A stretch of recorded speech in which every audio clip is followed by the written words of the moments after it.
Assalamualaikum warahmatullahi wabarakatuh. Pada kesempatan kali ini kita akan mempelajari tentang menerapkan ragam hias pada bahan kayu. Sebelumnya jangan lupa subscribe dulu ya. Peta kompetensi pembelajaran. Di sini kita akan membahas penerapan ragam hias pada bahan kayu, meliputi teknik menggambar, teknik melukis, dan pengertian ragam hias pada bahan kayu.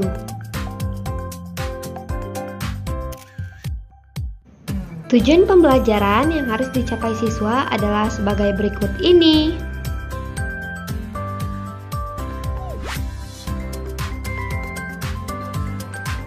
Ragam hias selain diterapkan pada tekstil, dapat dijumpai juga pada bahan kayu.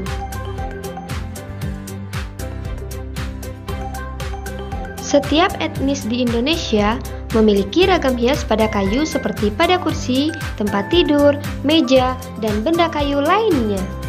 Fungsi ragam hias tidak hanya untuk menambah keindahan atau estetika, tetapi juga memiliki simbol atau makna. Selain pada gambar berikut, di mana lagi Anda dapat menjumpai bentuk ragam hias pada bahan kayu? Penerapan ragam hias pada bahan kayu. Sejak masa lampau, kayu digunakan untuk membuat perabot rumah tangga, misalnya kursi, lemari, dan peti, dan bagian bangunan, misalnya tiang, pintu, dan jendela. Banyak perabot kayu atau bagian bangunan tersebut diberi sentuhan ragam hias. Motif hias yang digunakan berupa motif tumbuhan, binatang, figuratif, dan geometris, atau gabungan dari motif-motif tersebut. Teknik penerapannya dapat dilakukan dengan mengukir atau teknik menggambar, atau juga gabungan dari keduanya. Selain digunakan sebagai hiasan, ada ragam hias pada benda-benda tersebut yang juga memiliki nilai simbolis terkait dengan kepercayaan atau agama.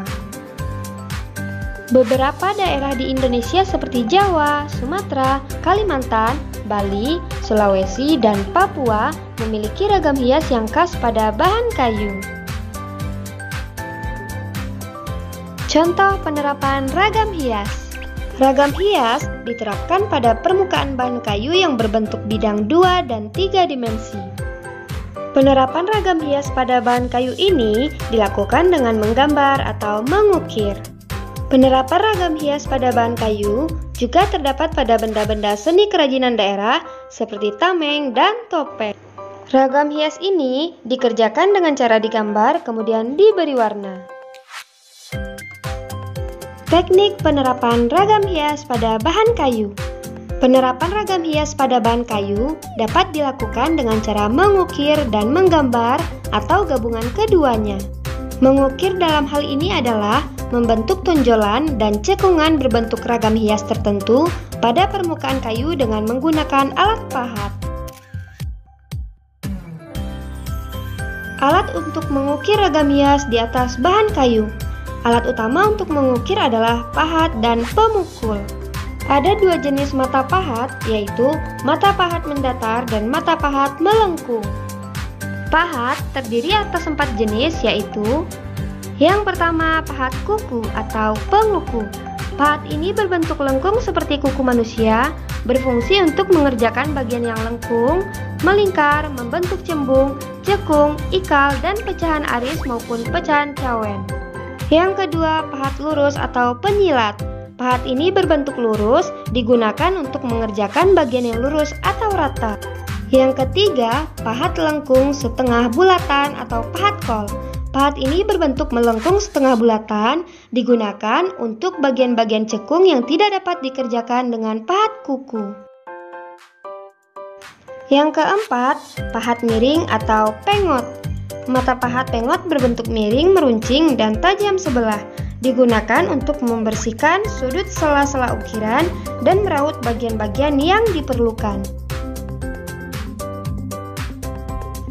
Pemukul. Alat pemukul yang digunakan dalam kegiatan mengukir umumnya terbuat dari kayu, meskipun ada juga yang menggunakan palu besi dan batu.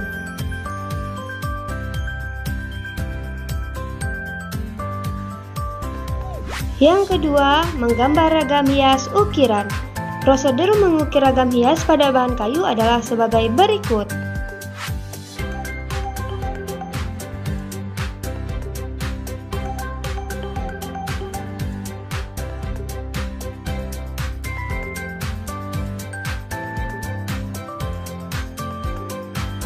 Contoh melukis ragam hias di atas bahan kayu.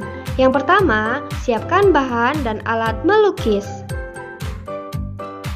Yang kedua, siapkan bahan kayu. Yang ketiga, buatlah rancangan gambar ragam hias pada kertas. Yang keempat, pindahkan gambar rancangan tersebut pada permukaan bahan kayu. Yang kelima, menerapkan cat untuk menyelesaikan gambar. Dan yang terakhir, berikan lapisan vernis atau cat transparan pada permukaan kayu. Sampai di sini, apakah Ananda sudah mengerti? Jika sudah, silakan tulis ringkasan materi kita hari ini.